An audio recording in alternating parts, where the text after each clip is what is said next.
Konnichiwa, bellezas ninfas celestiales. El día de hoy veremos la triste y perturbadora historia de la emperatriz viuda con su antigua majestad, el emperador depravado. Alerta de contenido y de spoiler. En este video se abordarán temas sensibles que hablan de personas que gustan de abusar de menores. Algo que siempre está y seguirá estando mal porque es un delito. Si estos temas pueden perturbarte, favor de detener el video. Esto está basado en la novela ligera y en el manga Los Diarios de la Boticaria. Gracias por estar aquí en Los Diarios de N. ¡Comencemos! Su anterior majestad, el padre del actual emperador, era un gobernante insensato, un príncipe patético, un idiota, la marioneta de la reina regente, su madre. Tenía muchos adjetivos, pero había un nombre por encima de todos por el que se le conocía en el palacio interno. Era un pedófilo, un abusador de menores. La emperatriz viuda, Lady Anshi, madre del actual emperador y de su hermano menor, tiene fama de ser una mujer de buen corazón. Ella había contribuido a prohibir la esclavitud como la formación de eunucos con la llegada del actual emperador su hijo, con quien se lleva solamente 10 años de diferencia. La forma en que Lady Anshi llegó al poder es turbia y perturbadora. Anshi, siendo aún una niña, tuvo su primera menstruación antes que las demás chicas de su edad y siempre se veía más joven de lo que realmente era. Las preferencias íntimas del antiguo emperador eran un secreto a voces que el padre de Anshi conocía. Él era un funcionario civil que tuvo a Anshi con un amante. Anshi, al ser su hija ilegítima y al saber que a su corta edad ya había tenido su primera menstruación, la vio como una herramienta conveniente y la había utilizado para poder sacar provecho económico y político. Anshi entró al palacio interior como una dama de compañía de una de las consortes medias, que era su hermanastra mayor. La hermanastra no sabía nada de los planes del padre de Anshi. Ella solamente esperaba que su majestad fuera a visitarla, aunque él realmente no tenía interés en ella. La hermanastra, alegre por su visita y buscando su atención, tocó suavemente al emperador en su brazo izquierdo. Este acto causó repulsión en el emperador, empujándola y haciéndola caer al suelo. El emperador frotaba enérgicamente su brazo izquierdo como si quisiera deshacerse de la sensación de haber tocado a una mujer que ya no era una niña. Él se veía patético, era un debilucho aterrorizado por una consorte media que apenas podía levantarse del suelo. Anshi, como dama de compañía, debía haber ido a asistir a su señora, o bien disculparse ante el emperador por la impertinencia de su hermanastra mayor, pero ella no hizo ninguna de estas dos cosas. En su lugar, se acercó al emperador, lo tocó y le dijo: ¿Se encuentra bien, señor? Este acto de acercarse a un emperador era impropio y podía ser castigado, pero Anshi se había acercado a él porque había visto la expresión del emperador todo patético mientras miraba al suelo. No era la imagen de un hombre que estaba en la cima de su nación, sino la de un debilucho. Y Anshi se acercó a él porque tan solamente era una niña despreocupada de 10 años de edad. El emperador, al verla, quedó cautivado por ella y la convirtió en su consorte a esa edad. Anshi quedó embarazada a sus 10 años y dio a luz al actual emperador. Fue un alumbramiento complicado.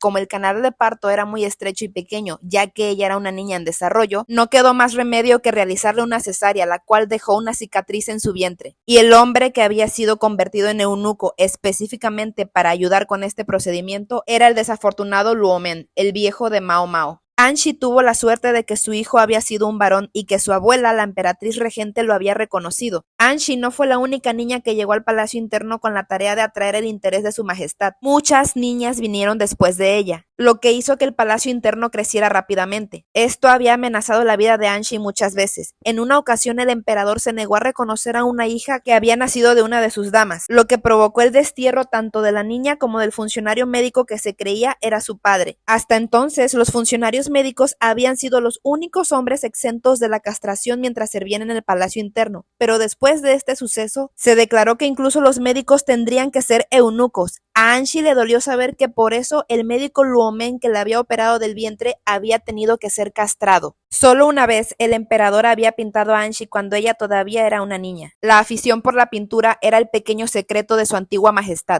Anshi había apreciado el cuadro, pero tiempo después le dijo a su dama de compañía que lo tirara, porque ya había pasado el tiempo y Anshi dejó de parecer una niña. Entonces el emperador dejó de hacer esfuerzos por visitarla. El emperador estaba aterrado de ella, él se sentía abrumado por las mujeres adultas, era capaz de relacionarse solamente con las niñas. Ser ignorada y olvidada por un sujeto así de patético y enfermo le parecía a Anshi una idea insoportable. Los sentimientos de Anshi habían estallado cuando el emperador pasó de largo de ella, ignorándola, mientras él iba en dirección hacia una niña quien era su nueva compañera de juegos favorita. Anshi en este momento ya tenía más de 20 años. Anshi se enfrentó a él arrastrándolo a la cama y mostrándole su cicatriz en su vientre. Mientras tenían relaciones íntimas, Anshi lo atormentaba y lo maldecía en su oído. Él temblaba de miedo, suplicándole perdón. Sin embargo, para Anshi, esa tortura no era nada comparado con todas las heridas que les había infligido a las niñas a las que había abusado a lo largo de los años. Anshi lo hizo para que se acordara de ella más que de cualquiera de las niñas a las que había lastimado y a las que aún le seguía haciendo daño, pero sobre todo para que su antigua majestad tuviera más presente a Anshi que a su propia madre, la emperatriz regente. De este encuentro íntimo, Anshi quedó embarazada del hermano menor del emperador. Anshi no quería a este bebé. Cuando lo miraba no había sentimiento en ella. En ese entonces, su nuera Lady Aduo también había dado a luz a su bebé, quien era el nieto de Anshi. Cuando sostenía a su nieto, lo miraba con auténtica calidez. De verdad lo amaba, al punto de que con la mayor naturalidad del mundo intercambió a su propio bebé con el bebé de Lady Aduo, quedándose Anshi al cuidado de su nieto, quien usurpaba la identidad del hermano menor del emperador. Su verdadero bebé, a quien Anshi nunca quiso, murió poco después bajo los cuidados negligentes de una de las asistentes de Lady Aduo, siendo Lady Aduo la única que lloró la pérdida de este niño no deseado. Si quieres saber más sobre la historia del intercambio de bebés, te invito a que veas el video llamado La verdadera identidad de Jinshi. Anshi se dio cuenta de que su bebé podía estar en peligro. Nadie sabía del intercambio de bebés excepto Lady Aduo. El verdadero peligro residía en que todos pensaban que ese bebé era ilegítimo, ya que todos conocían las inclinaciones depravadas del antiguo emperador. Y como Anshi ya tenía alrededor de 26 años cuando tuvo a su segundo bebé, a todos se les hacía raro que el emperador haya querido estar íntimamente con ella. Así que Anshi con decisión y rapidez protegió a su bebé, quien realmente era su nieto. No le importaba lo que dijera la gente, ella lo amaba igual, aunque todos pensaban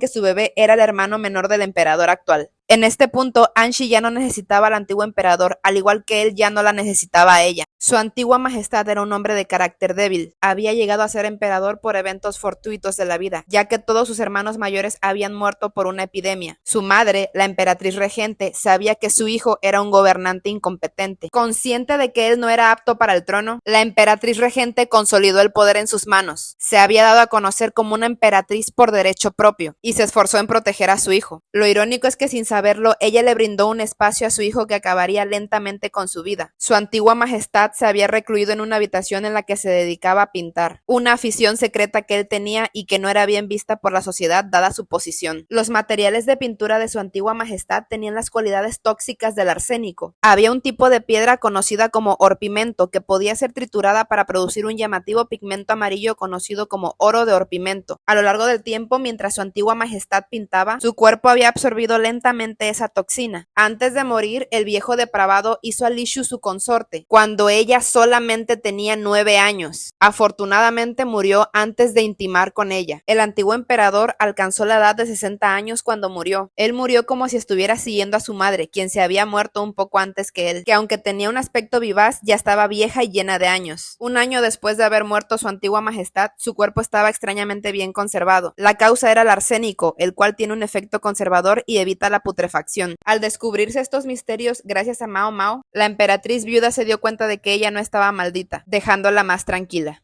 Esta historia se me hizo difícil de leer. Francamente, es difícil ver cómo una persona poderosa puede hacer lo que quiera al punto de cometer delitos y salir impune por tener una posición alta de poder. En esta historia se deja muy en claro que los actos del antiguo emperador eran censurables, enseñándonos de que aún en la ficción no hay que perder de vista lo que es correcto de lo que no lo es. O cuéntame en los comentarios qué es lo que piensas. Si el video te gustó, te invito a darle like y a suscribirte. Muchas gracias por haber llegado hasta aquí y por todo tu apoyo. Y bueno, mis bellezas ninfas celestiales, nos vemos en otro video. ¡Sayonara!